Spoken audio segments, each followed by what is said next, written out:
watching Power 4 with my uncle and my daddy.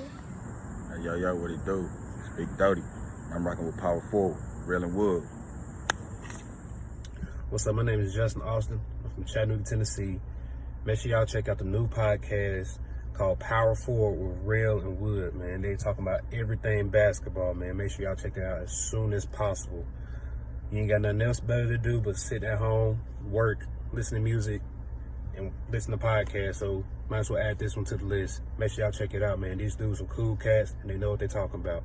Peace. It's your girl Jazz Lewis over here at We Working, and I am definitely rocking with the squad, Real and Wood. Make sure y'all go check them out.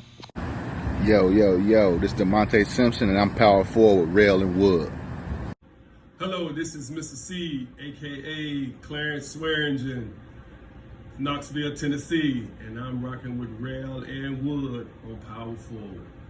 My name is Coach Nick Marshall, boys coach at Vine Middle School and head coach with TPE, Team Passion Elite, and I'm rocking with Real and Wood on Power 4. What's going on, y'all? Welcome back to another episode of Power 4 with your boy Real and Wood. Man, Wood, we got a banger today, man. Another banger. Hey, but before we get started, man, shout out to Anthony Montgomery, man. We see you, man. We appreciate you. For sure, man. And, man, thank you for all the love and all the support, man. But without no further ado, Wood, we got our boy in the house today, man. DJ, otherwise known as Damon Johnson, man. How you doing, sir? What's happening, man? What's good? Hey, Thank y'all for having me, man. Hey, man, before we get started, you already know what I got to ask you. What's it, man? Court, what was your most embarrassing moment? Getting dunked on in Rump Arena by this white boy, Jeff Shepard. Oh, I remember Jeff Shepard. Yeah, Jeff had some hops, though. Jeff Shepard had some hops. I slept on him. I tried to pin it on the backboard. He was going baseline. And I tried to catch him on the backboard. He caught me. and they called a timeout. So it was nasty. I had to hear all of Rump Arena for the whole timeout. Man. I still remember that.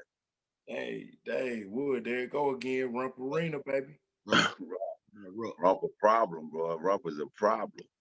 Especially back then. Rump was a serious. They still good, but they were serious back then. Yeah, for sure. Especially when Shepard was there. But yeah, DJ, man, for all the people who don't know you, man, tell them where you from. Johnson City, Tennessee, man. Grew up in Johnson City, Tennessee. It's down here where East Tennessee State University is. So I grew up down here, grew up in the era where they was really good. That's when they had Calvin Talford, Mr. Jennings, that crew. Yeah. So that's the era when I was coming up. But down here in Carver Projects, in Johnson City, Tennessee. I remember going to like the Dome because I went to ETSU, man, and just seeing like all the jerseys and everything. It was definitely a cool experience. Yeah, they was good, bro. I think they made it to almost to the Sweet 16. Yeah, they was nice. And we looked up to them. They used to come down to our little recreation center all the time. And then as kids, we just, that was our dream, to play with them and challenge them. And they helped us get better. It was fun. It's a fun time.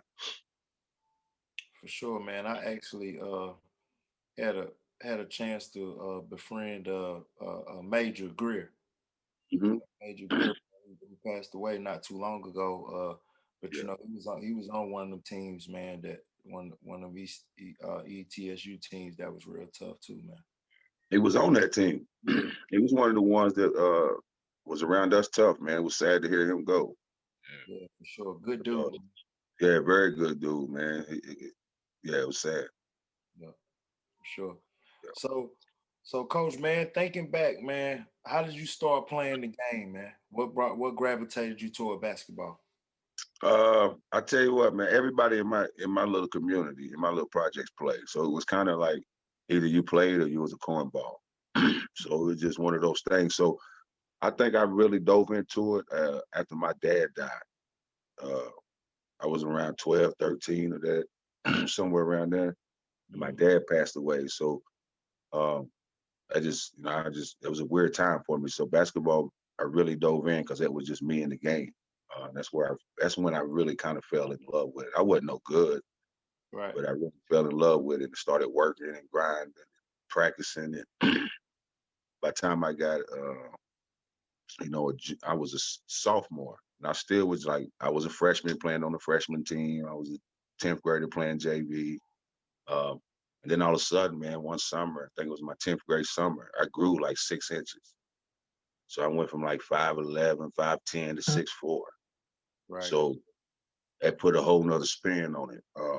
So my hard work just all of a sudden came to fruition. And then my junior year, man, it took off.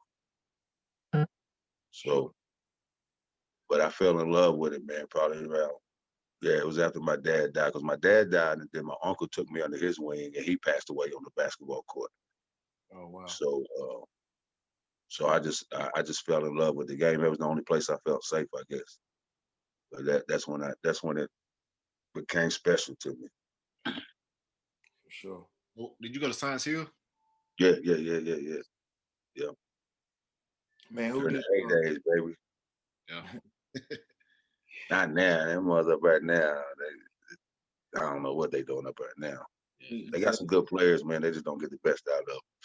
And it's sad, but whatever. I got you, man. We know some others. We know some other places that's going through that too. You know, me and we'll talk basketball all the time, man. We see it. But yeah, man. Yes.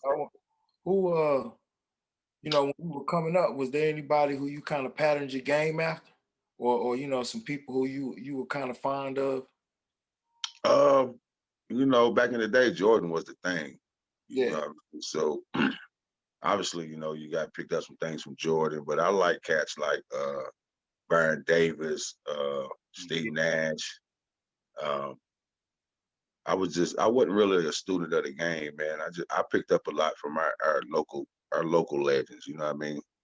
Kid, big dude named Toot. He was just really strong with the ball. He used to come through with that day, boom, boom, and you couldn't take it from him. I picked up little things like that from our local legends. Because I really didn't watch the game back then. We didn't have YouTube and Twitter and all that, so I didn't really watch a lot of the game. Played a lot. And so I picked up a lot from cats around the way, and just mixed my game with a bunch of theirs.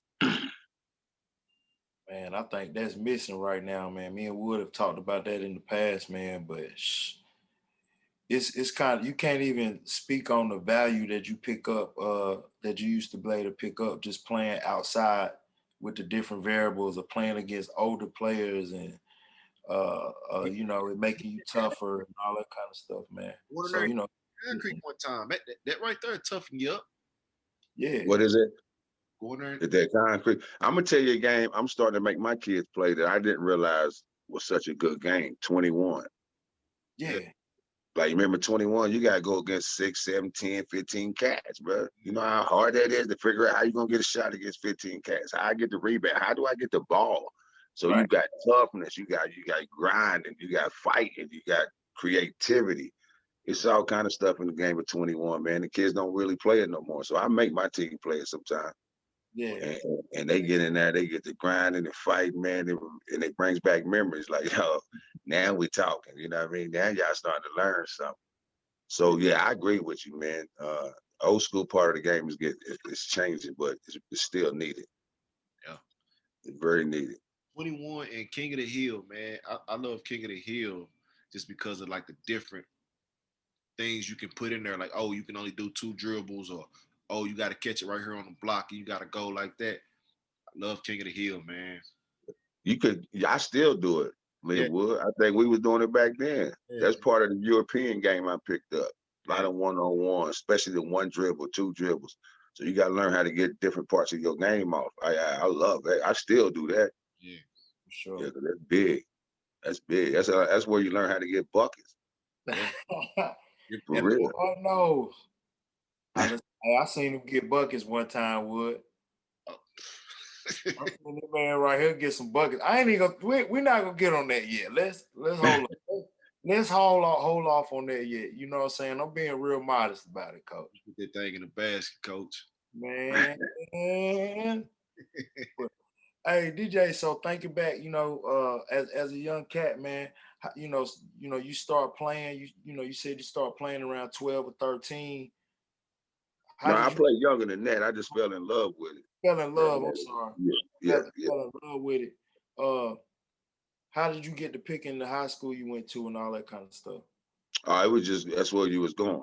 Right. Like where I lived at, you're going. It's only one high school here in Johnson City. Right. Or you're going to private school, and we couldn't pay for no private school. And back then, they probably wouldn't let cats like me in private school. You know what I mean? Not around here. So it was going to South and that's where we wanted to go because Coach Pitts had took the job. It was some excitement going on about basketball.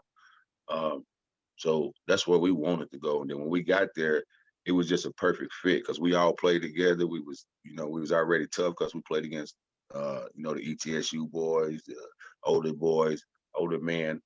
So when we got to St. Cyr with Coach Pitts and his style of play that he picked up, it was just like a perfect match. And yeah, and we just ran with it. What was his style? Pressing and running. Hey. We had all of us that kind of knew each other, so our chemistry was really the key to it all, I think, because we played together all day, every day, because we was all from the same hood pretty much. So when we got up there, he taught us how to play and taught us the game. And it just like, yeah, we could play anybody in the country, bro. Now, DJ, let me ask you, it was fun. Coach Pitts is at King now? Now he my AD. Where the school I'm at, they let him go at King over some mess, man. They tried to blame some mess on him. A new president came in and they really wanted him out so they could get their people in. Yeah. So we got him as an AD at the high school I coach at. That's big time. Yeah, it's huge, bro. A lot of knowledge. A lot of knowledge. You hear me? A lot of knowledge. In Knoxville, at South Young. Yeah, back in the day, yep. Yeah, look at Landwood doing his research, baby. Hey, you see him, man. You see him. Yeah, yeah. That's some old school stuff right there. You had to know something about Pitts to know that. South Young. He played my old game in a long time, and I ain't even from here, and I know that's an old school. My old man played for him. Oh, for real? Yeah. Yeah. He's tough, man. He a guru at it, bro. Yeah. Like he a guru, man. I love having him over there. Oh yeah. Man, so what about some of your teammates, man? Who was somebody that brought it out of you in high school? In high school,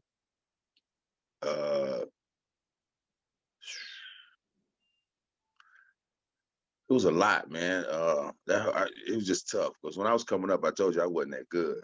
I was just like, all right, you know what I mean? And then, so it was tough for me from everybody, you know what I mean?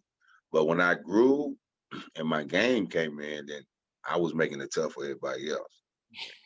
You know what I mean? Because I had just got so big, you know what I mean? And at that time, you got to think back, this was what, 90, early 90s.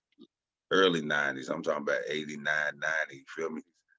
I was a 6'4" combo guard. Like I could play center or I could play point guard. And back then, that's when it had started to make that turn of that type of guard, like the stretch four, they call it now. Yeah. So I was basically a guard playing center or playing, you know what I mean, in the post. So I was a tough matchup. So if you was bigger than me, then I just brought you out. If you was smaller than me, then I just posted you up. And so I became a problem by the time I was at my end of my junior year. My senior year, you know what I mean? Me and Shane Williams played at Tennessee with me. We were such a problem together our senior year that coach had to double team us in practice all year, bro. It was 7-on-5 all year. It used to be so frustrating. Yeah, we double teamed all day, every day in practice. Like, it was so fun, but it made it easy because he knew he was gonna get double teamed. So yeah, it was crazy. It was crazy easy when we got to play. In the game, you weren't surprised when you seen them double teams. Nah, we both averaged 20 on the same team in high school. Man, I ain't know you and Shane played together, man. That's crazy. Yeah, we was on the same high school team. I still remember them cuss outs. Yeah, Hey, Shane, get in them for sure. Shane played deep, bro, and he guarded the whole game. 40 minutes. He played 40 minutes at Tennessee. I think he still got a record for minutes average at Tennessee. Man, that's crazy. It was like 39.8 or something crazy like that. That's crazy, man. Bro, Guarding the best player. did you have a moment?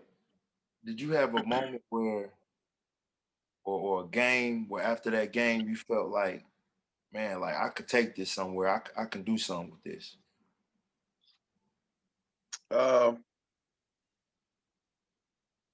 Honestly, man, not really. Cause I where I came from, bro, I ain't had nobody in front of me, right? Like I ain't never knew nobody to get a Division I scholarship. I never knew nobody that ever went pro or thought about going pro. So really, I was just thankful that I got the next step. Like when I got to JUCO, I was thankful for JUCO. You feel me? Then in JUCO, I felt like, all right, I can go to the next level. Um, and then I got that scholarship. I mean, got a scholarship to Tennessee, and from there, I thought it was over. But then I got a call to go to the next level, and then so it was always just a blessing for me, really. And I just always, what I mean, just I guess I just got blessed and lucky at the same time, if that's even possible. But so it was just I don't know. I can't never say it was one game that was like, I tell you, when I became a professional, it was a game when I was like, all right, I'm nice. You know what I mean? I'm like, yeah, I'm different. You know what I mean? Yeah. And yeah, it was one of those games. I think I had 62, 63. I hit 15 threes, bro. It was like 15 for 19 from 3 point. And the crazy thing was, didn't play because I was in Iceland. And long story short, the flight, man, was crazy. Like we was jumping up, boom, boom, boom, boom. We was all over the place. I thought I was gonna die. We landed, right? We had to go between these mountains, right? We had to fly in like sideways and then land. So I'm throwing up, I done threw up, I'm shaking, I'm crying, you know what I mean? For real, I thought I was dying. Yeah. And they laughing, you know what I mean? So we land at this little airport, bro. It was like little, it don't even look like an airport, just like a little building. So I'm thinking where we supposed to be. Now we had to pick up these two old people, right? And I'm like, nah, I'm not getting back on that plane, but and flying back through that mountain. I'm good. Y'all had to put me on a taxi. But anyway, so they ended up getting me back on that plane, man. We landed and we had to play the same night, like the same day. Yeah. So I done been throwing up for hours. So I'm like, man, I ain't playing, man. Y'all should have told me about all this mess. So right before game time, man, they give me this stuff, man. I don't know what they gave me, bro, but it made me feel better. So I ended up playing, but I went unconscious. And from that game, I don't know, but I was just like, that's the best game I ever had. But from that game for like 2 or 3 months, man, I averaged like, no joke, like 50 points a game.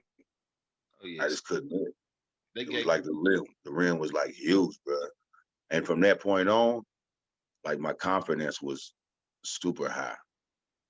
For sure. Bro. they said MJ secret stuff right there you had. Yeah, bro. I don't know what. Yeah, that secret MJ sauce, bro. I could not. I hit 15 threes. I shot 19. Damn. It was I couldn't repeat that if I tried. Man. Yeah. If you think But about it, though, Hmm? if you think about it, man, you know how I actually, you know how you just kind of went through some of the progression of like your career and how you approached it or whatever. Like I asked you, you know, what was the game, and you know, most people will tell us like a moment in high school or something like that, and you spoke, you know, to a moment later on in your career, you know, like as a professional, you get what I'm saying, like probably at your highest peak. So you know that it just kind of speak to that, man, when you think about it, man. But I know this, bro. I saw you. Where did I see you at? Did you come to the Rocky Top one time? I still, yeah, it started the Rocky Top. I'm Yeah. one of the very first one. Okay, so I don't know if yeah, I think I was living here. I think I was living here. It might have been when I first moved here or something like that. And Wood, man, you know how you see, you got all kind of guys out there, right? Yeah. Yeah. But it was like when for real talk, I'm just being real, bro. He looked like a professional. You know Yeah. what I'm saying? He's like, hey, nah, dude is a real basketball player. Like, but you get what I'm saying? Yeah. And during that time, I remember them saying, somebody saying I was asking about you, whatever. Somebody said it was over in Iceland or something like that. So Hey Jay, uh, everybody else out there trying to be cool. DJ getting to the basket. what? Everybody else out there too. Buckets. DJ out there getting to it. But Yeah. he still had it on chill though, but he was still getting buckets. I'm like, man, you could tell that dude right there, man.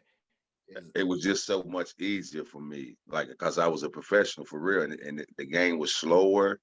Uh, and you know what I mean. And it just I read the game because overseas they teach you the game. It ain't about athleticism; it's about the game. Like when I first went over there, man, they had us doing basic fundamental drills, and I was getting mad, like, bro, why are we doing this? I'm supposed to learn more than this. Like I'm a professional now. I'm supposed to get all this other stuff, like this super knowledge and this crazy drills, and they like, bro, nah. We got to get this down before it, and said, this is what we doing. Yeah. Until you perfect this, you don't need to do nothing else. I'm talking about jump stop, pivot, shoot, basic stuff. And I'm a professional. You hear me? Right? So then I understood that the game wasn't about what we teach over here. It ain't about athleticism. It ain't about how high you jump. It ain't about how fast you get. It's about reading screens. It's about never traveling. It's about being able to make the right pass and reading the game. So I saw people over there, man. I was like, man, I'm ready to bust them down. Get out there because they wear you out. You can't check them, right? Because you got to give somebody something, right? You got to give me a jump shot. You got to give me a drive. And if you stop that, and if I got enough tricks in the bag, I'm gonna get something, right? And that's how they are. You watch these cats now, like the Joker. That's my favorite player in the NBA, Yeah. right? Play for Denver, bro. You can't check them. Slow, can't jump, but you can't check them, right? And check them Europeans out. They come over here, we can't check them Right. because they got game. They know the game. They know how to pass. They know how to use both hands. They can drive. They can post. They can shoot. They got the game. Right. We just athletic, most of it, Well, yeah, right? we more But that's athletic. what happens. That's what we get taught. The athleticism. And see that's crazy you say that because me and Jay had a conversation about that where it's like we feel like Europeans have more of an advantage than we have because they start playing pro so early. So they start learning how to be a professional early. Whereas here you gotta go to college and then you got to do your 1 year in college, then you gotta go to the pros. Over there, it's no high school or nothing. You going straight to the whatever their league is. Like, oh, you want to play basketball? You gonna get into Yeah, but fire. yeah, that's only if you're super nice though. Yeah, Like if you like that next level nice, then you get to jump like that. But most people have the same progress we have. It just ain't called what we call it. Like say, for example, if you was coming up and they thought you was going to be nice, say we was in Spain, Barcelona's big team, their top team assign you, but put you in like a bottom league yeah. until you start grooming yourself, and they move you up a league and keep doing it until they feel like you're ready, Kind of right? baseball. Yeah, yeah. So it's like their B team, their C team. They got several different levels. But I think where the difference lies is not only that, but what they teach them, Right. right? They not only in the weight room, but they like when they 3 years old, they getting taught how to use both hands and the form and the shot. And it continues like until they perfect that, the pick and roll, right? How to read screens and how to create space for a shot and how to shoot coming out like running full speed, right? Stuff like that.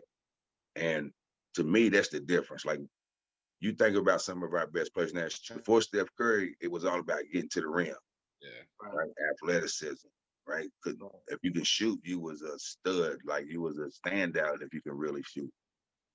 But overseas, everybody can shoot, bro. 7-footers, 7'5" cats, fat mugs. Everybody can shoot. Yeah. Because they work on it so much. You see what I'm saying? So I think that's the difference. Sure, man. I agree, man. Because one thing, my biggest harp is here when you think about the basketball culture in the States. Um, like even from a rec ball standpoint, you know, coaches or the league ain't set up for the training part. You get what I'm saying? Everything is kind of geared toward winning games. You know what I'm saying? We're gonna give you enough practice so we'll give you enough gym time so you can kind of know what plays to run, what defense to run, from a little age group. Because think about it, they get like a rec ball team gonna get like maybe at best they gonna get 3 hours a week. Yeah. Yeah, that shit. Yeah, that's yeah. Not in the rec, you ain't.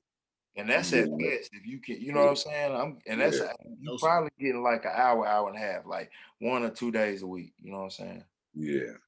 Yeah, best. That's tough, man. And then when y'all think about like YouTube and the culture here, everything's on the flashy, the fancy, this, that, and the other. You can get a little kid, he may know how to do a side step, a Euro step move, you know what I'm saying? Before he know how to even pivot. Yep. Yep. Right? You know what I'm saying? Yep. It's just different here, man. Yep. But for sure, I agree with you totally, bro, about start the young age groups. That's what they focus on, the fundamentals. Fundamentals, bro. So by the time they even start playing, they know the game, they know the lines, they know the rules, they just know the basics of the basics.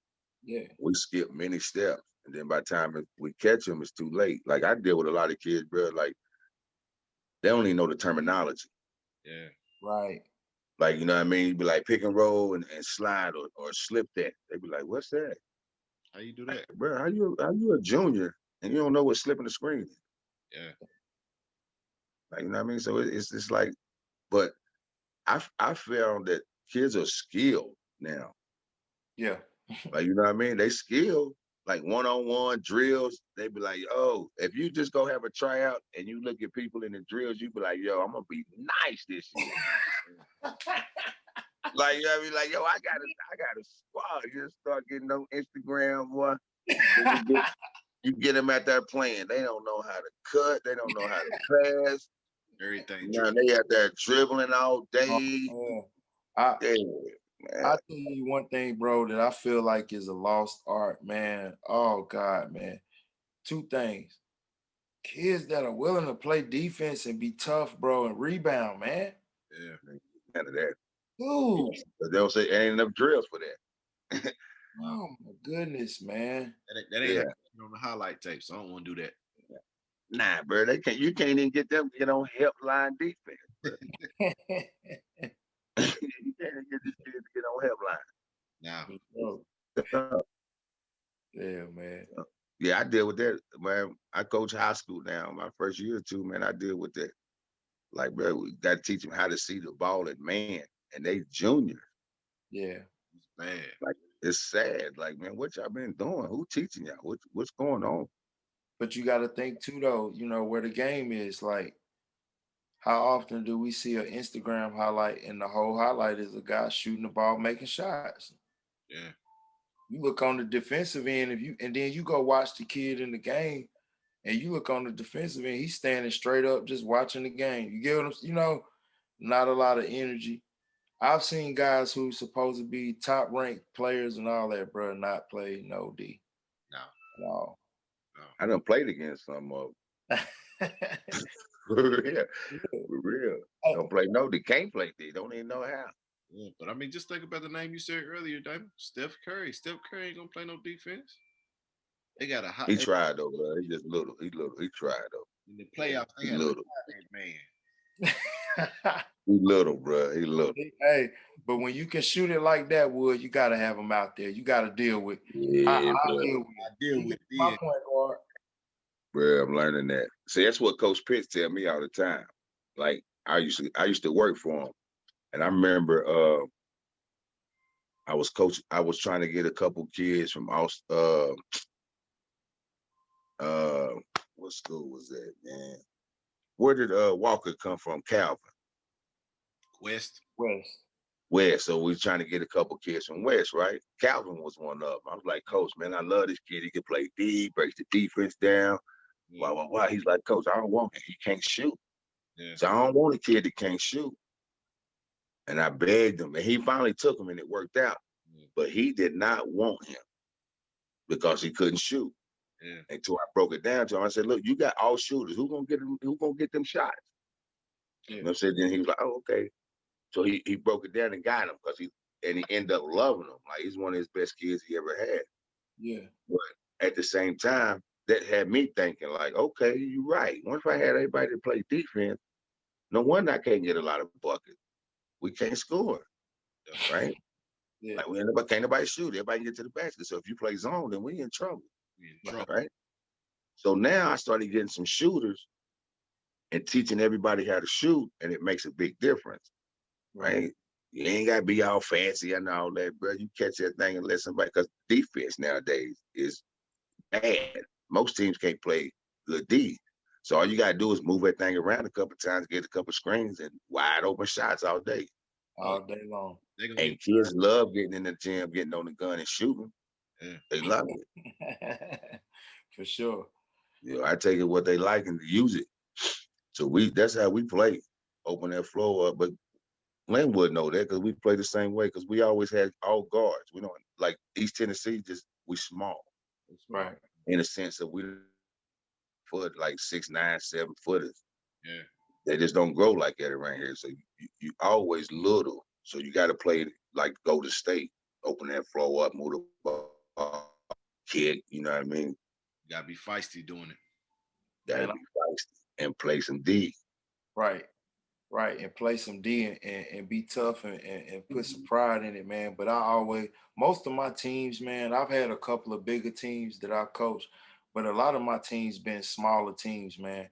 And, one time, I remember one of our seasons was about to start and we was having a coaches meeting. So this other coach was talking to me. He said, "Coach, how y'all looking this year, man?" I said, "Man, we small. Guess he looked at me, he said, "I ain't worried about how big you are. I'm worried about how fast you are." Because speed kills, man. Yeah. When it's right, man, it's hard to deal with. Yeah, you ain't lying about that. For sure, man. For sure. Flying all over the court. You don't know where to play with the ball. Yep. And cover that floor. You gotta pass it. If I can beat you to that ball, we win. So DJ, back in the day, did you play in the AAU? Man, nah, man. Back in the Bay, wasn't as big as it was now. The only team that we had that was traveling was the Travelers. Right.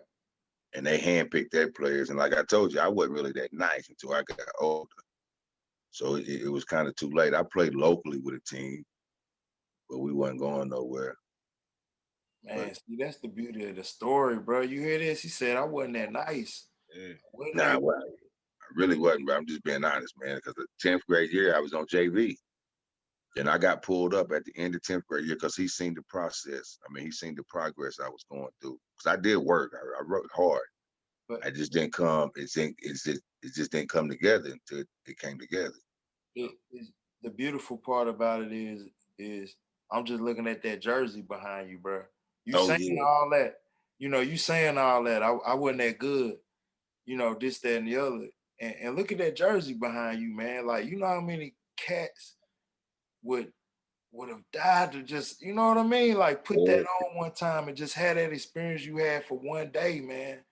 Yeah. So talk about the pro. How did we get there, man? So you said after high school we went JUCO. Tell us about that. Oh, JUCO, man, was probably some of my funnest times, bro. It's at Hiwassee. Yeah. And like I told you, I played center one year in my junior year. No, I played guard my junior year, and then my senior year, I played center. So when I went to JUCO, he wanted to flip me to a point guard. He saw that I could be a point guard. Yeah. Which I loved that position. I played it a little bit my junior year. I wasn't really good at it at the time, but I loved it. So when I went to JUCO, man, it was a great experience. They had a lot of great players. They had a pipeline to LSU. The coach was real patient with me. He taught me a lot. And then my freshman year, I had a good year, decent. Then my sophomore year, man, I took off and I really took hold of that point guard position and became a first team All-American in JUCO, which was like the first one in Hawasse's history, or second one in Hawasse history. So I really had a great JUCO career. So after that, after my sophomore year, man, I could have went anywhere in the country, like anywhere. I had offers from everybody. But like I told y'all before, I had nobody before me. My dad passed away, my uncle passed away, so I ain't really had no guidance of like, look, son, this is your game, this is where you need to go, this is gonna help you get to the next level. You know what I mean? I ain't had that. So my thought process was I need to go somewhere where I can graduate and get a good job. You feel me? Because I didn't think basketball would take me to the next, like, get paid. That was my dream, but in reality, I didn't think that was gonna happen. So I went on a couple visits. UTC, went to UTC, and Coach McCartney was like, "Look, this dude right here gonna help you get to the NBA. This is your team for the next 2 years. What you did at Hawasse, I want you to do here. So have fun, basically, right?" So they took me and dropped me off with the team. The team was like, the coach opened the door, bro. They had chicks running around. They was smoking weed. They was drinking alcohol. And I just knew, because I just came from that, right? And I knew, I said, at that moment, I guess it's one of those God things, bro. I don't know. But at that moment, I just knew if I come here, it ain't gonna make it.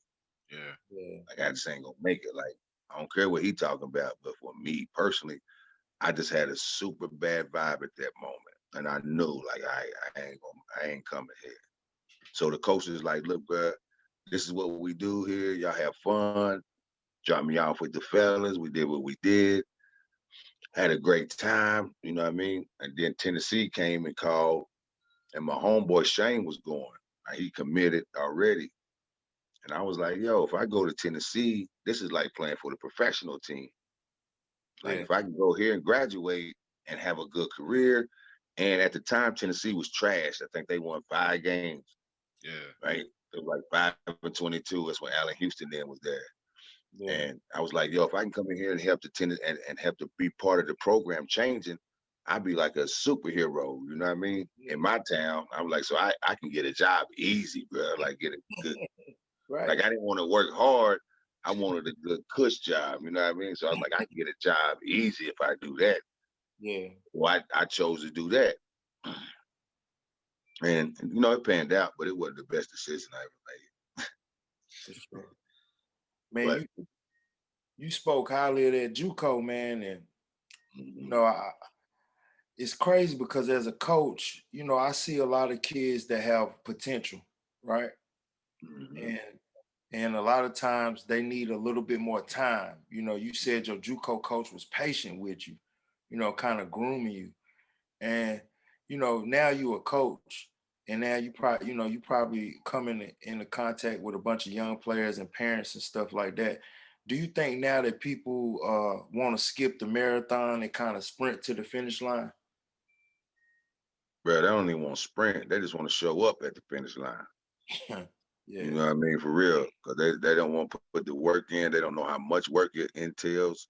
They don't know how blessed you have to be. Like, getting a D1 scholarship ain't easy, bro. And getting a scholarship, period, ain't easy. Yeah, I was going to say. I tell kids all the time, get your hopes off D1, bro. Like, you have to be super special. And that ain't you right now.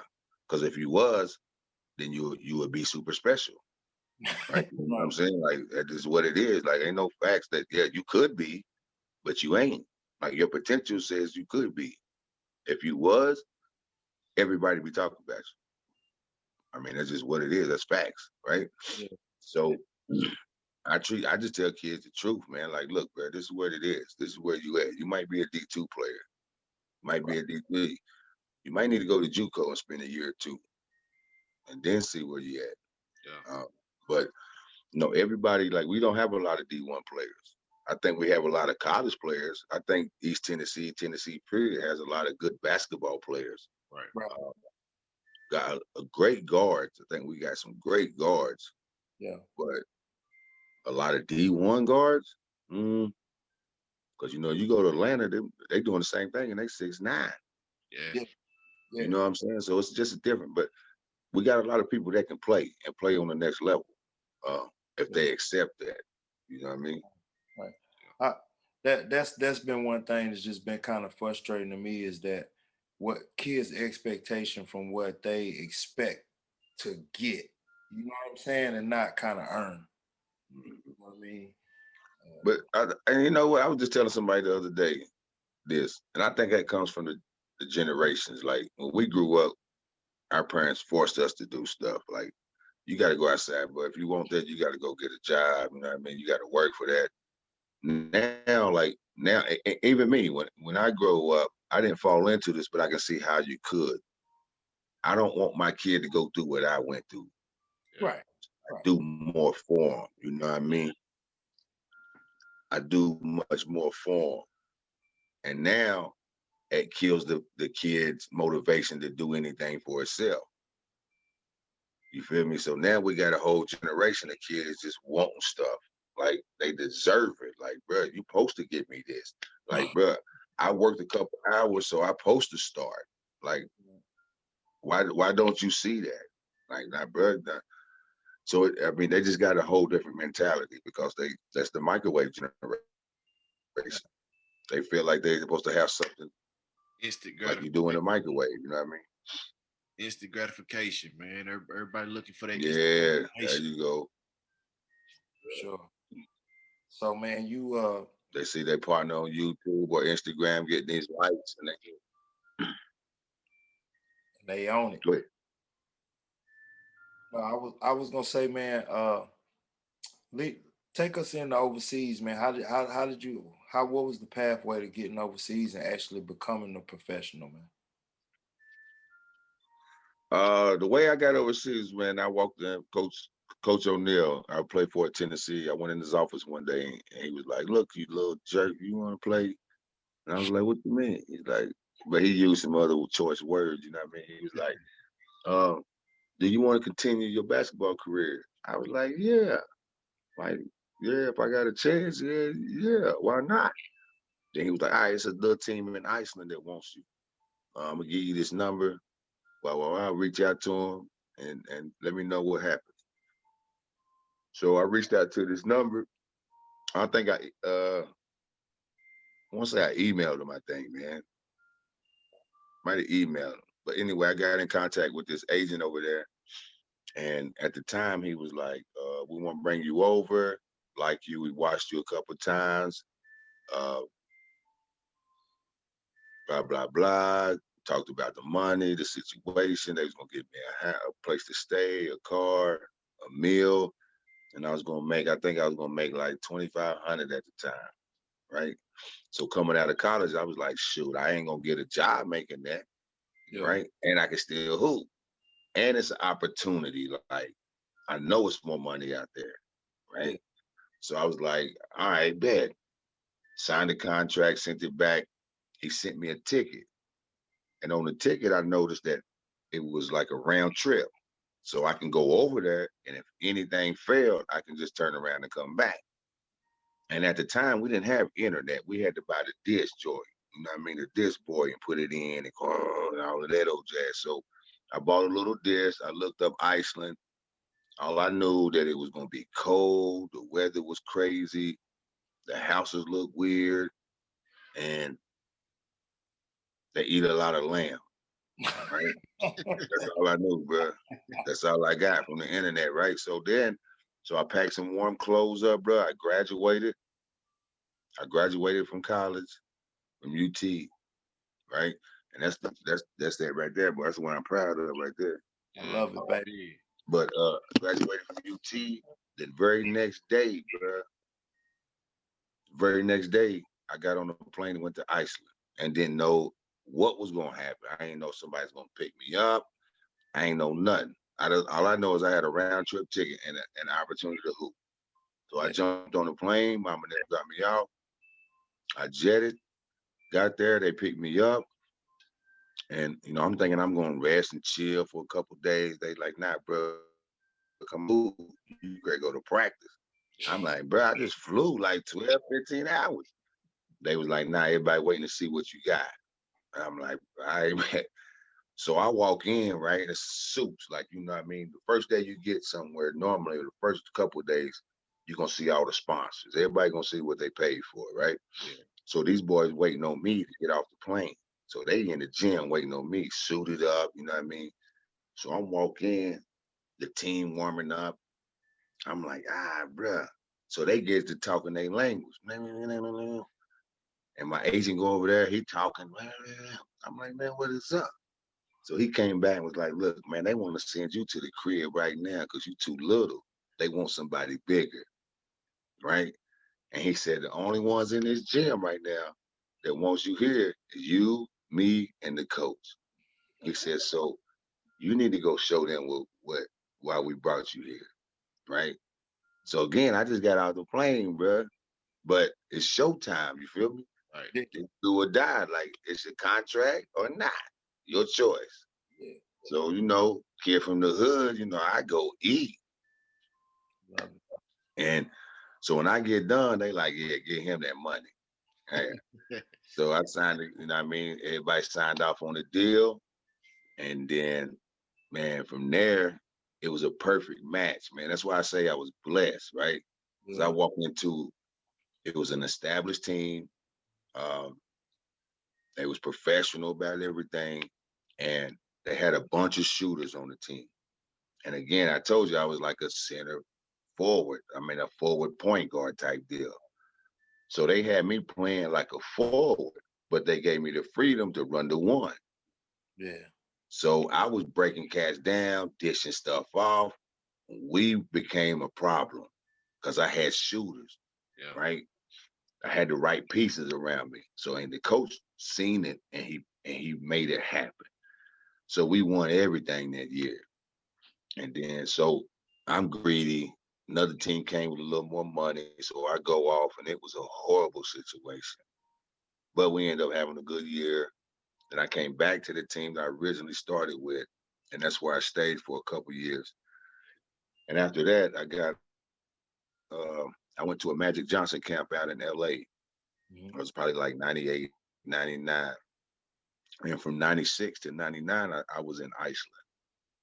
And then went over there, did pretty good in the camp. I didn't think I played well, but I got a call from Spain. So I go to Spain for a year or two. But I tell you what, though, one story real quick. In Spain, my first year, bro. I hope my wife knows.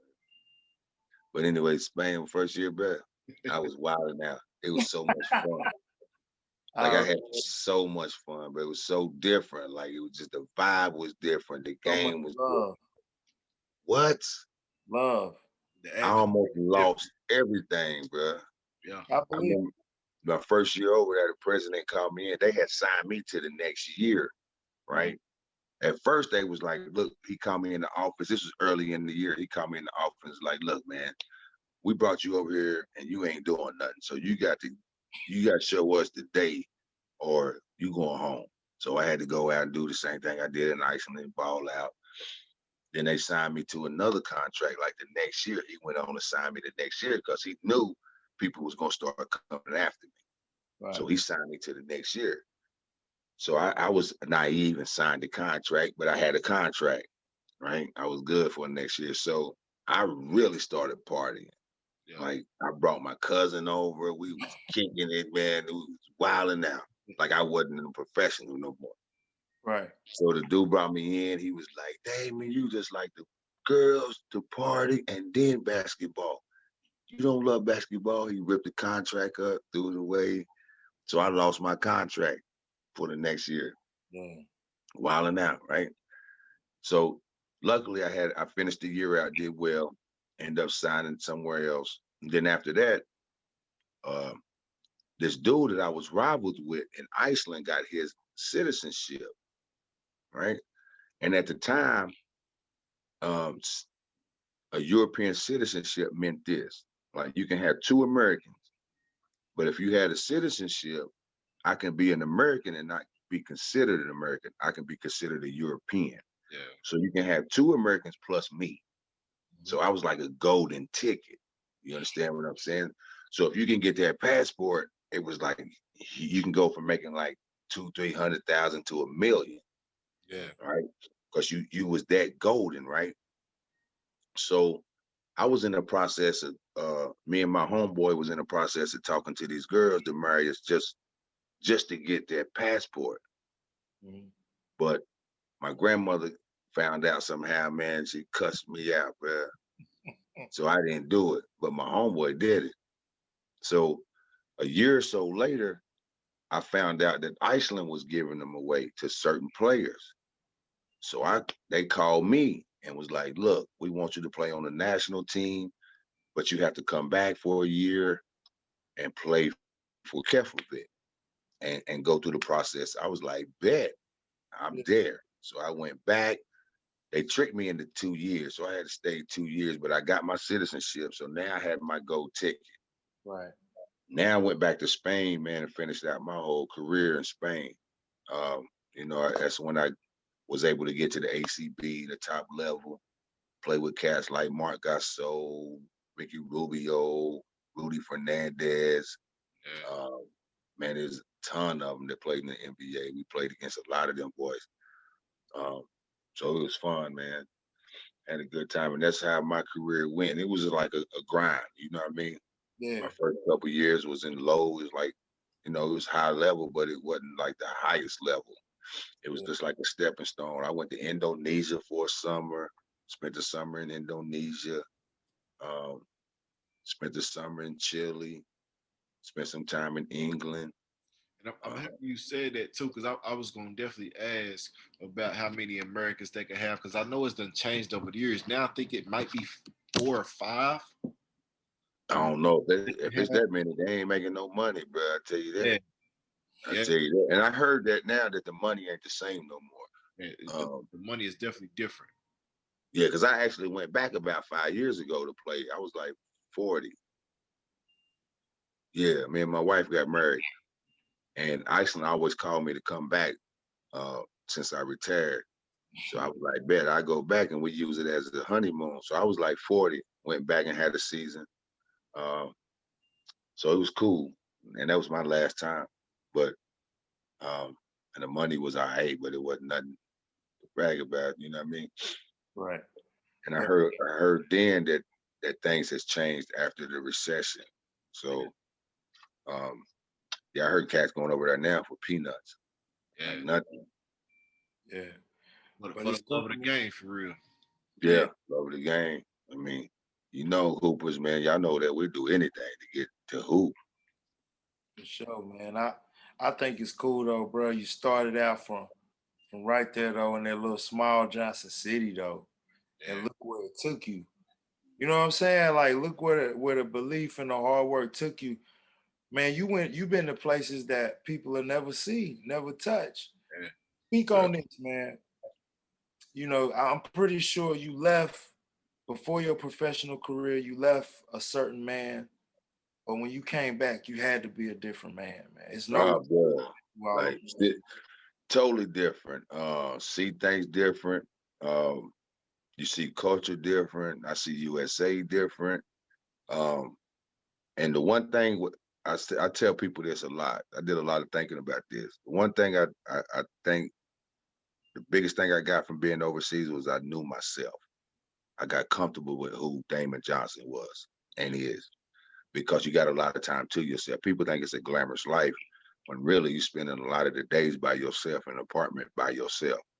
Yeah. And at that time, what I mean, it wasn't an internet and YouTube, and so it was a lot of Spanish speaking channels. It was a lot of Spanish speaking stuff. So it was a lot of time to get to know yourself. You know what I mean? Who you are, and what makes you tick, and why you get mad, and what made you hurt, and what made you do this person this way, and um, what making you run from, what I mean, different things. So I understood who I was. So when I came back to America, America's full of propaganda.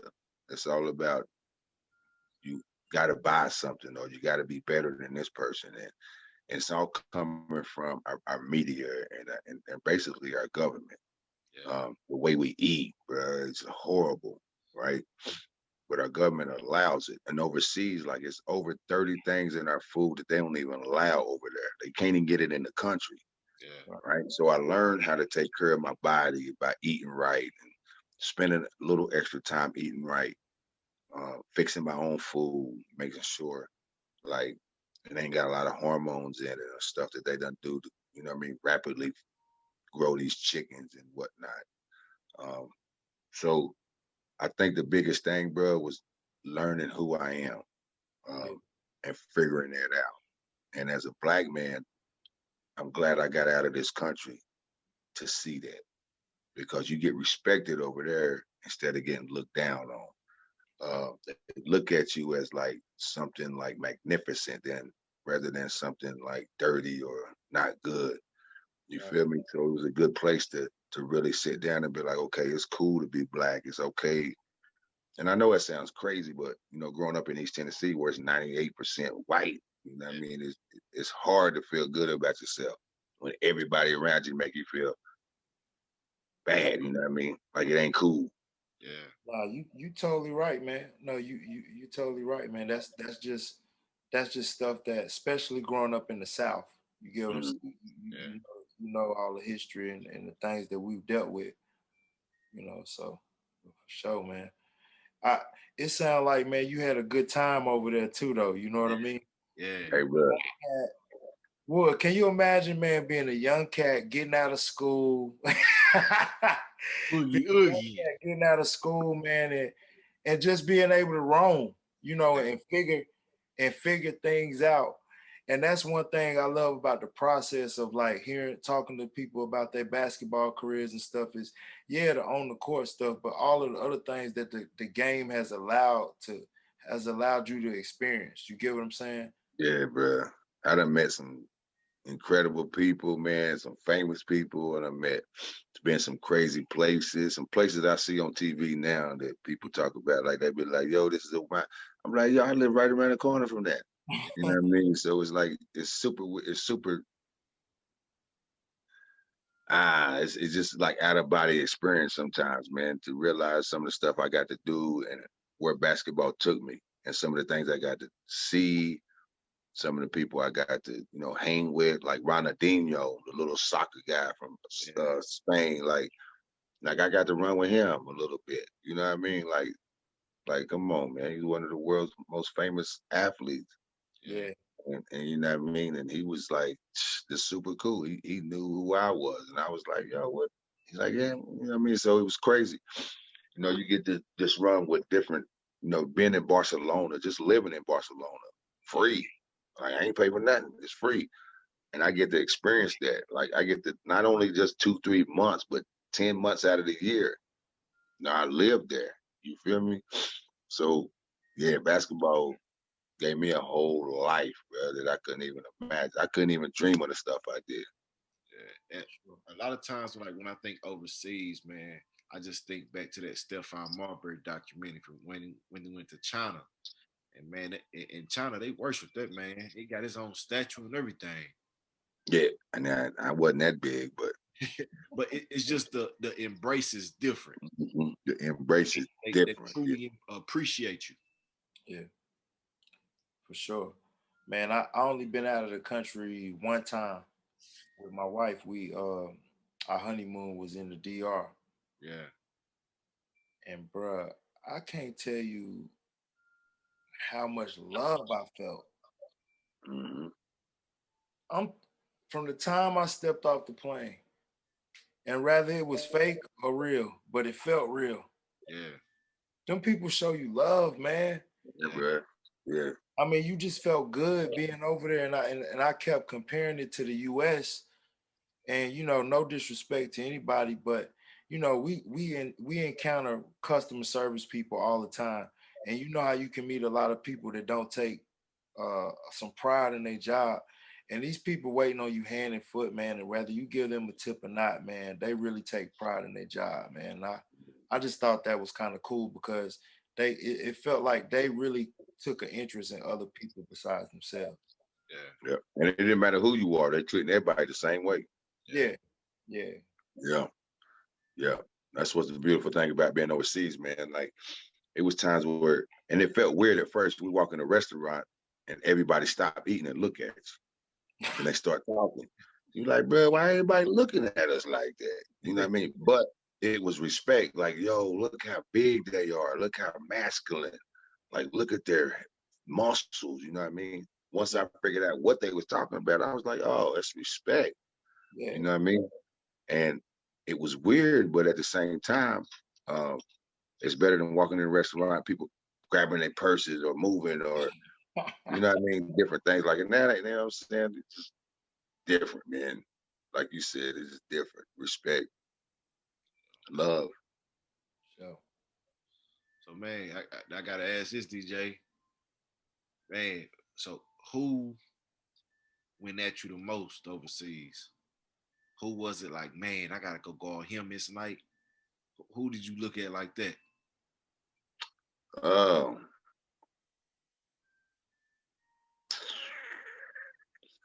Who? Overseas was probably a cat named, what was his name? Bodie Roga.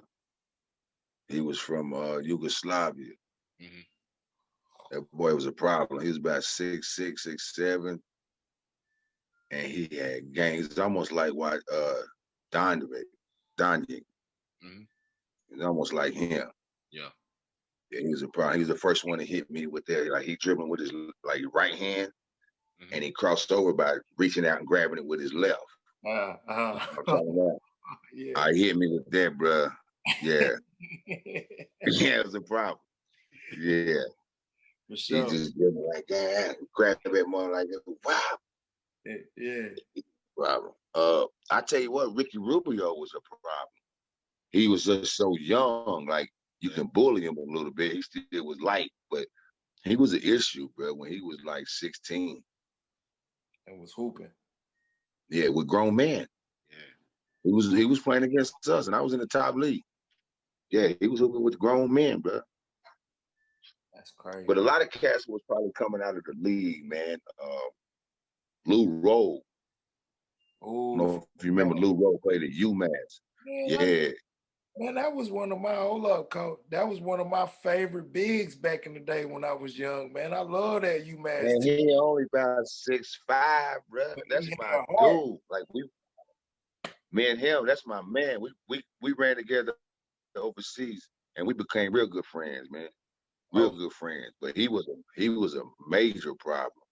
Major. You can't, he was tough inside. He can shoot. Yeah, he was a problem. Yeah. Dude, man. I used to rock with that UMass squad back in the day with the young Cal, man. That was the young Cal. That was Cal money and all that, man. Yeah. That was a good team. And Lou Rowe was the man on that team.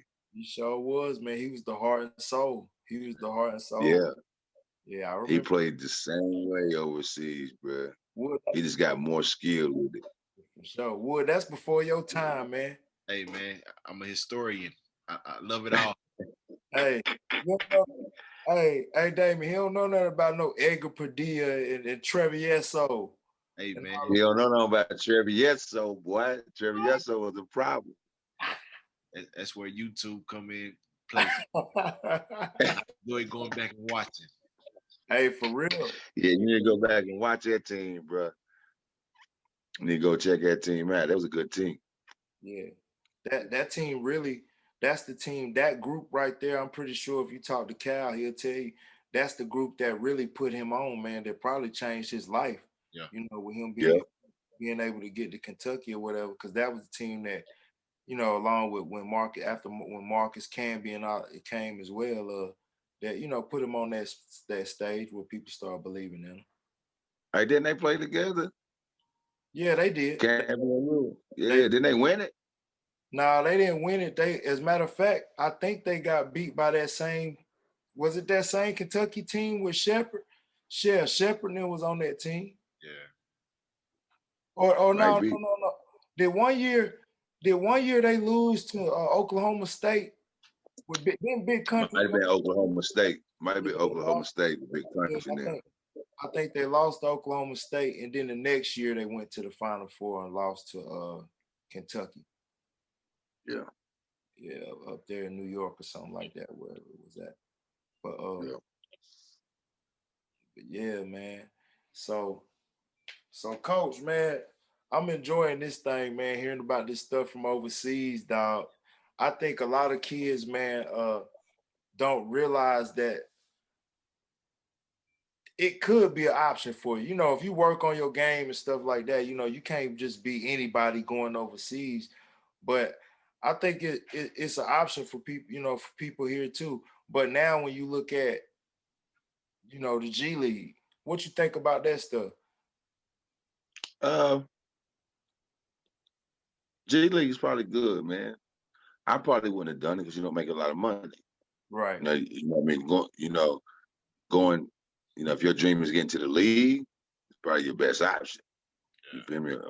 But today with YouTube and social media, bro, like you could be anywhere and they see you. That's why cats go on from these small D1s now, because they can get seen now. Right. So, yeah, man, I would. It's hard for me to say. I was about making money. That's why I was playing. Yeah. So wherever the bigger bag was at is where I was going. Now, if it was an option, like I knew I had a chance to make it to the NBA going that route, I would definitely go. But just going down there to go, and yeah, nah, That ain't DJ. that ain't for me. And that's something for some people. Now, if I was 19, 20 and hungry, you know what I mean, maybe. But from my experience, I had a great time overseas. It was great basketball. I learned how to play basketball, even at a higher level over there. So, and the experience I had, like I said, getting to know myself and seeing some things I would never see in my life or never dreamed I would see. I just know at the time I was coming out of college and where I was at personally, I would have ruined myself if I would have made it to the league. That much money, that much freedom, that much control, that much, I would have ruined myself. So I'm almost thankful I didn't, because I know how, overseas was rough, bro. Just imagine going to, you know what I mean, having that, what? States, yeah, things get tricky, man. Being a young cat and having access to anything, any and everything that you want. But bro, especially with no manly guidance, you know what I mean? Oh, for sure. Yeah, bro, you just out there wilding out, listening to rap songs, thinking you're doing right. Having a good time for real. Yeah. Living that life. Living that dumb life, what I was doing. You think about it though, man, everything for you is full circle. Everything is full circle. You took a different route to college. You end up playing professional for a long time. How many years did you play? 16. Placed 16? Yeah. It's crazy, man. This man you play 16 years. And little do you know, I don't know if you was thinking about it, but I'm imagining you didn't probably figure this out till later on, that even after you got done playing and you look back on your whole career, it was like a free internship for the next part of your life. Yeah. Yeah. To where all the stuff you was learning to be a professional basketball player, but you get all that knowledge, and after you're done, that knowledge doesn't leave. So, I want to talk about after being a professional player and what that led you to. All right, in 2009, man, I retired, came home, the recession hit, things went south, and I never went back. I had a daughter at the time, man, she was about in 6th grade. I figured it was time for me to quit chasing my dream and get back home and help her I would just be around her. I told you my daddy left. He died on us. So I figured that I need to be around her. Um, I was getting tired of traveling and chasing the money. So I came back home, moved to Knoxville. My daughter was in Johnson City. Um, and I was trying to figure out what I was going to do with my life. As an athlete, as a basketball player, you on a pedestal, you're certain, you know who you are, or you think you know who you are. And when that got stripped from me, um, I fell flat on my face, but I didn't know who I was. People started treating me different. Um, I looked at myself different. I ain't have no purpose and like no more. So it was almost like a depression. You know what I mean? And then my homeboy Gary Gamble, I think he was going through some stuff in life, and he moved in with me, and he started taking me to this Proverbs class. And man, I went to that Proverbs class, and it just changed me. And I got involved with church and God, and really got deeper into that, and committed to it. Um, and during the meantime, I was, I always loved basketball, and I always loved kids. And I knew that's something I was wanting to do. So I started training. I had no idea what I was doing though, bro. I just knew I loved it, right? And, everybody that play can't coach.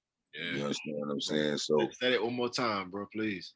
everybody that play cannot coach. Just because they tell y'all they did something, man, don't think that everybody cannot coach. It ain't easy. It ain't easy. So I had to learn. It was a process of learning. So I started training these kids out in La Follette and Knoxville. I think Lynn was one of my first kids, I believe. You trained some of my I remember it was when they were little, man. I remember when Quez and Kawan would come to you. Quez and Kawan. Yeah. That was some of our first. That's when me and Craig and Kimber started coaching TCF, because we noticed a lot of kids in East Knoxville wasn't getting a chance to hoop. And asking around, it was because they was from East Knoxville in a nutshell, right? So we was like, yo, let's start something to grab these kids, man, because they can hoop. They deserve a chance. I remember what was his name? Tuki. Tuki. Yeah, Tuki. We was like, man, Tuki can really hoop, bro. Some other cats, they can really play, man. Let's help them out. So we started TCF, and we was on the street corner raising money to help, right? So that's where, and I coached a little bit overseas because it was in the contract sometimes, like I had to coach a younger team, but that's where it all really started. So with TCF started my training, I dug in and coaching and what was going to be my style and what did I like and didn't like. And I, used a lot of my European, started teaching kids how to use the floater and the Euro step, because at the time it wasn't really popular here. So I started teaching kids the little stuff like that, and it started working. One father, this little girl named Skylar Boshears, she was like, look, man, my daughter's yours. That's my people's, man. Boshears? Yeah, that's my dude, man. Yeah, ask Boshears. Like, he gave me his daughter, was like, look, man, she loves you. She reacts to you. She yours. Whatever you want to do with her.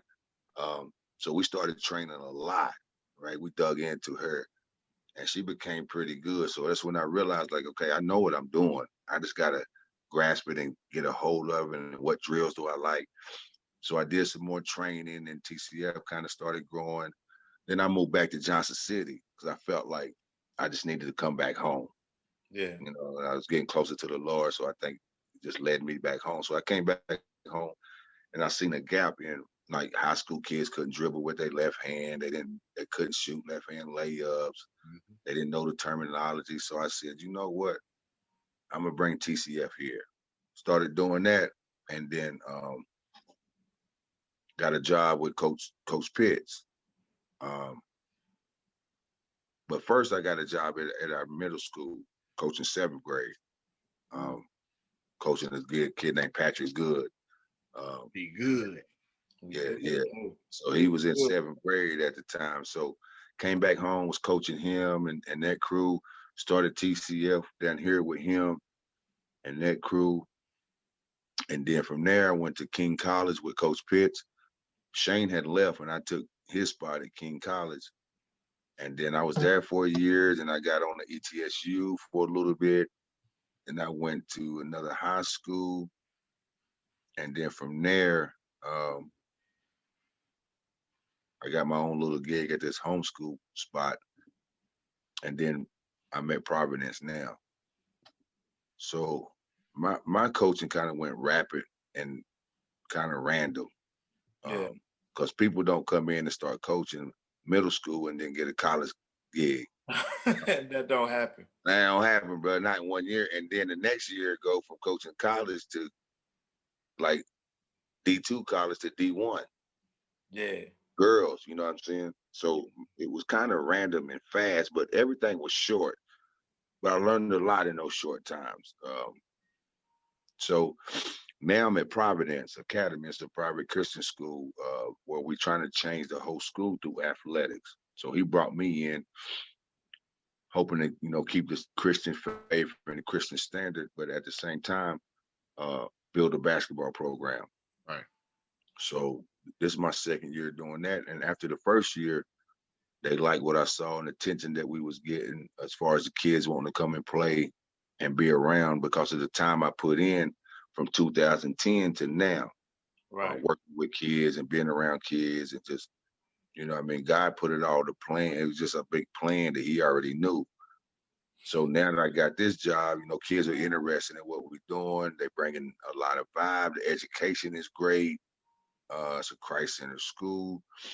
So they gave me the girls' job. I was like, look, man, see if you can help us build the girls' program. I was like, all right, we'll try. I said, look, don't put a lot of pressure on it because, I ain't doing all that. Like, so we talked about it and they was like, look, man, just do what you do. We love what you do so much. The whole program is yours. Like, we want you boys, girls, middle school, elementary. So I got the whole program is under me. So I got a chance to build a whole program now at a private school. So boys and girls. Man, so it's super cool, man. So, like you said, it's 360 coming home. My high school don't want to have nothing to do with me. Like, they ain't never asked me to come back. They don't ask me to help out. I done went up there, they had talks, tried to talk. For some reason, they just don't fool with us like that. So I guess God had another plan. And the funny thing is, this school was maroon and gold.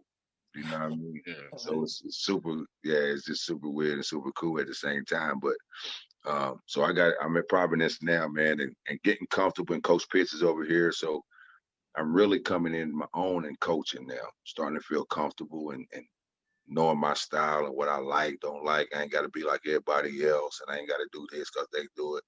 This is what I like. This is what I know works for me. Right. And so I'm getting comfortable with that. So I can't wait to get more knowledge from Coach Pitts and grow because I got a ton of room to grow in coaching. You know what I'm saying? And I can't wait to learn more and just keep growing and seeing where it takes me because I'm still young in the coaching game. Yeah, sure.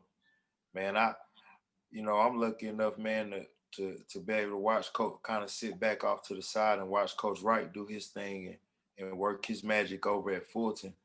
And man, it's refreshing when you can learn, bro. When you can be around somebody that give you opportunity to learn like that, man, it's cool. And it's real cool to hear somebody like you who have all kind of basketball experience.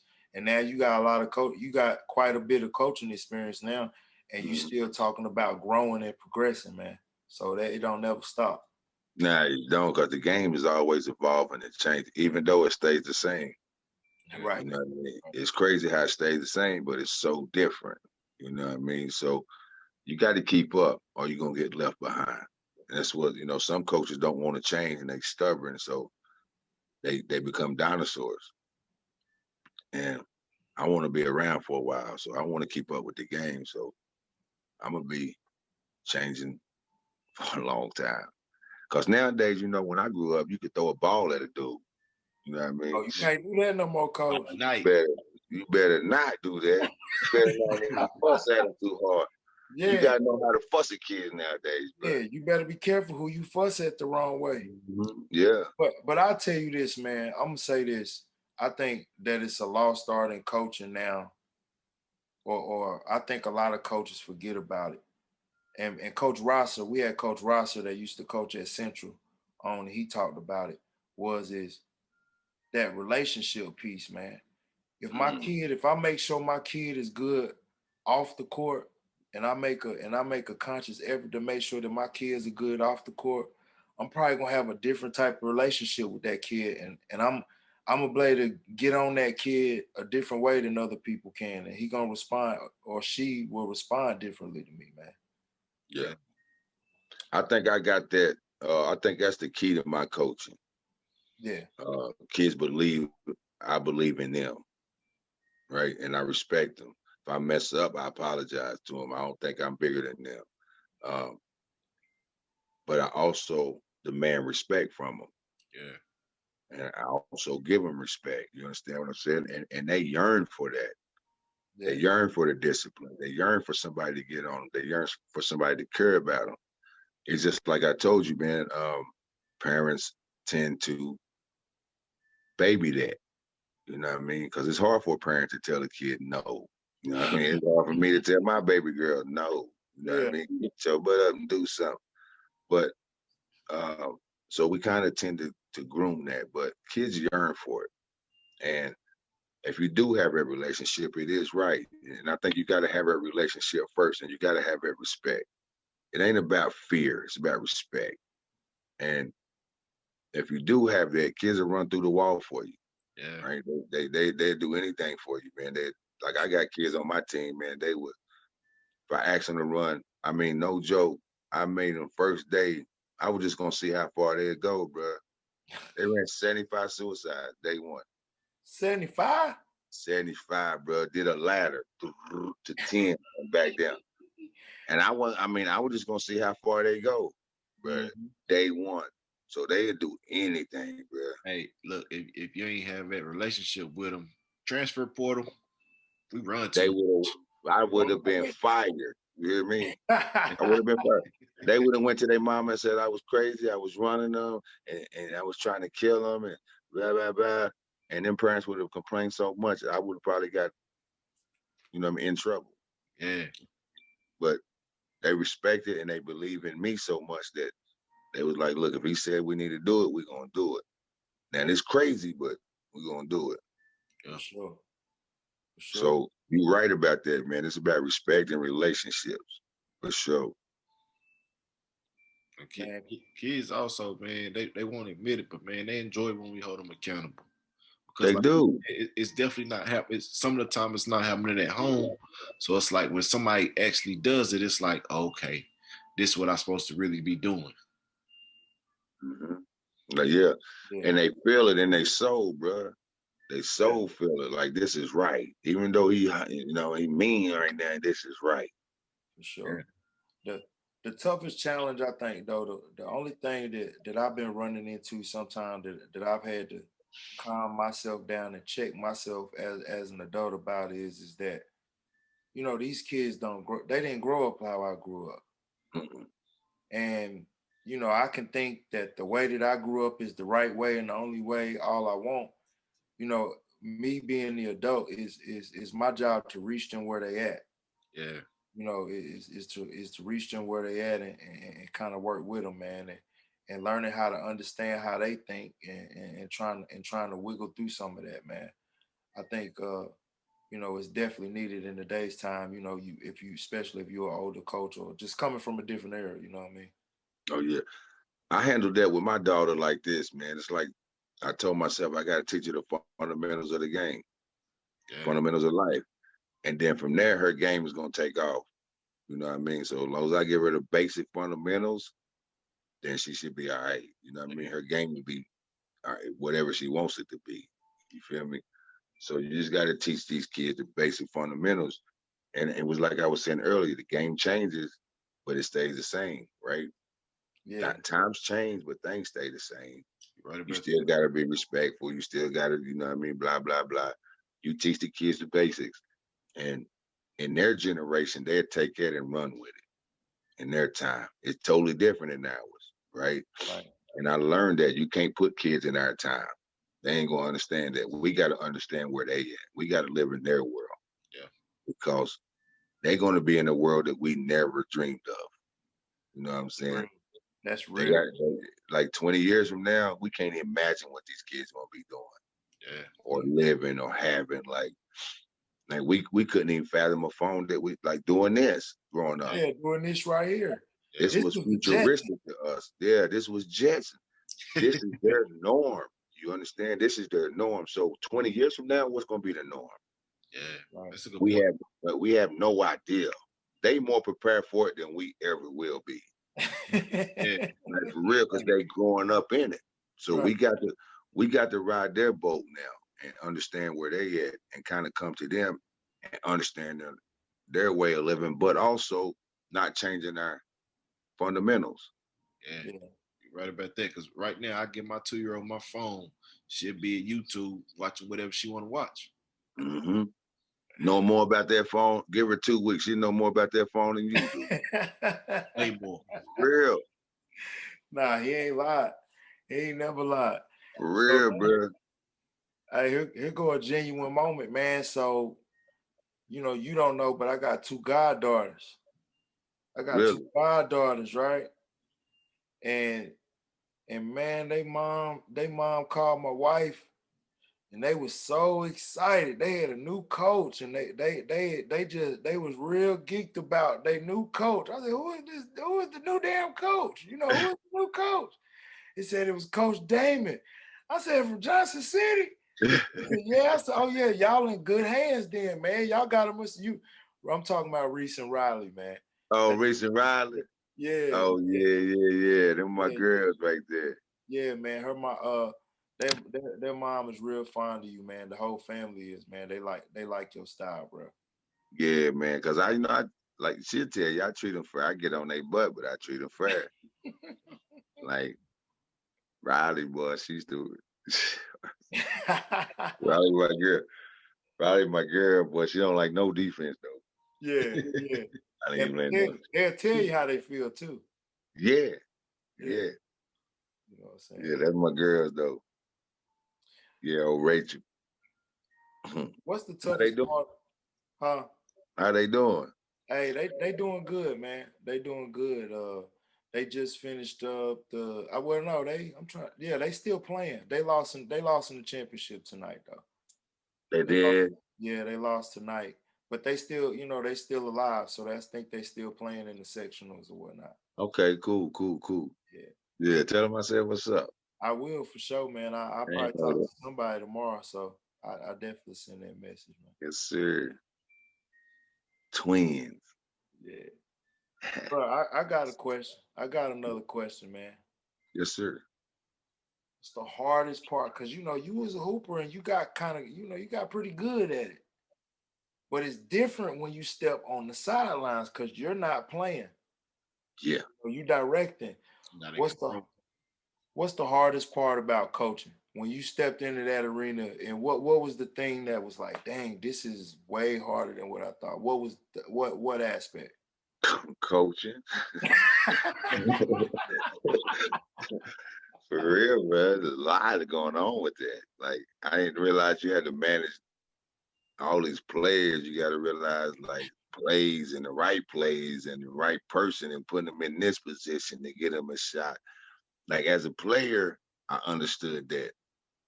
But as a coach, I think the biggest thing for me was not having control. Like, as a player, I controlled what I did. Yeah. Like, I control when I work out. I control when I shot, right? I control when I play D. I can't control nobody on that floor. Right? If they won't play D, they're going to play D. If they don't, I got to work on subbing somebody. Right. But even in that situation, you can't control it. You can't control if they want to play hard. You kind of do, but you really don't. So you just give up control. You don't make decisions out there. Like, they make the passes. You can draw up a perfect play, but if they can't make that pass, they don't do no good. Right. So giving up that control. Man, I got one. How was Rupp Arena? I can't even explain it to you, bro. It was ugly. when I first walked in, I was like, man, this is rough. This is ugly. Cause they had all kind of different color seats but when them people got in there, bro, yeah, I see why it's different. Yeah. That is like they sitting on top of you, man. Like that noise is right on top of your head. And it's just like, yeah, it was different. But I tell you, one of the loudest places I played was Arkansas. They have just built a new gym, bro. What they in there saying? Pig suey. They was saying something, bro. We couldn't even hear each other in our own huddle. This Like, when we they right built here. the one they in now? Huh? This when they first built the one they in now, right? I don't know. They still in they must be, because it was around 95 when they built it. Yeah, they still in there. That mud was serious. They had a band right here. It was like it was built to make the noise sit right on top of the floor. And it was serious. It was like the loudest thing I ever been around. Hold up. Who was on that? Who was on that squad? That's when Nolan Richards was coaching. It was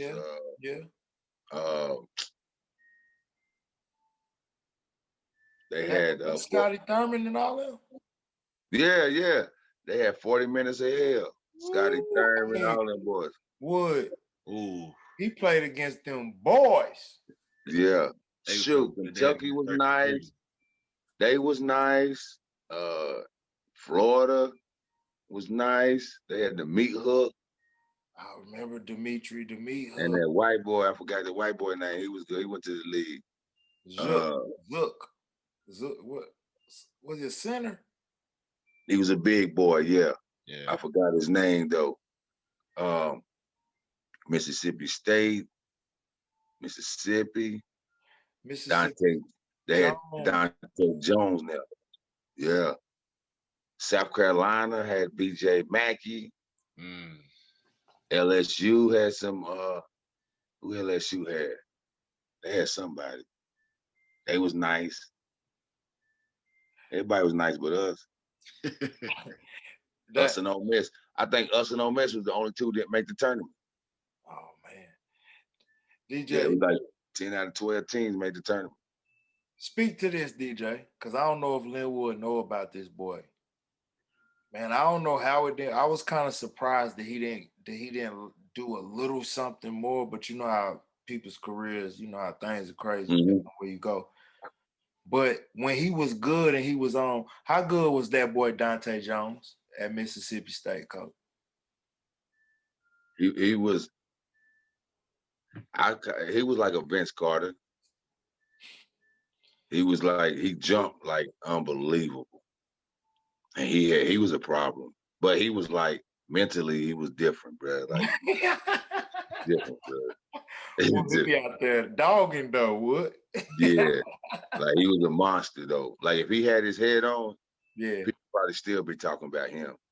Because he was before his time. Like, he was jumping like Vince Carter for real, bro. Like, back then. He was serious. He's probably one of the highest jumping dudes I ever seen, besides Mike Wilson. Sure. He was serious. And he had game. Yeah, he had a shot. Yeah. Did they go to the Final Four? Yeah. Yeah, they went so. Yeah, matter of fact, that was the Final Four that year. I think the Final Four that year was them, Kentucky, UMass, and somebody else. I can't remember who the other I think it was another SEC team, because it was like one year it was like 2 or 3 out of the 4 was from SEC. From the SEC. I have to go back and look. But yeah, they was there that year. Yeah, it was tough. SEC was tough. Every night. Who? Now, what about in college, man? Did you have somebody you was like, man, that was kind of like a rival or somebody you used to like going up against? Antoine Walker. Hey. He was good though. And it was just because he was a challenge. But like I said, that was the beginning of that stretch forward. Yeah. And he was, at the time, he was probably the best at it. Yeah. 6'9", 6'10", shoot, pass, post. whatever he wants to do. Yeah. Well, he caught a damn good Kentucky team. Would I mean they was 5 in, 5 out. Deep. Oh man, how many pros did they have on that team, bro? Yeah, I say about 7. Derek Anderson, Ron Mercer. Yeah. Derek Anderson, Ron Mercer, Tony Dell. Dell. They had a big boy McCartney. No, it was a black dude McCartney. Then they had another boy named Nazi white boy. Muhammad. Yeah. They was nice. They was tough, dude. Yeah. That's nice. That's what I'm saying.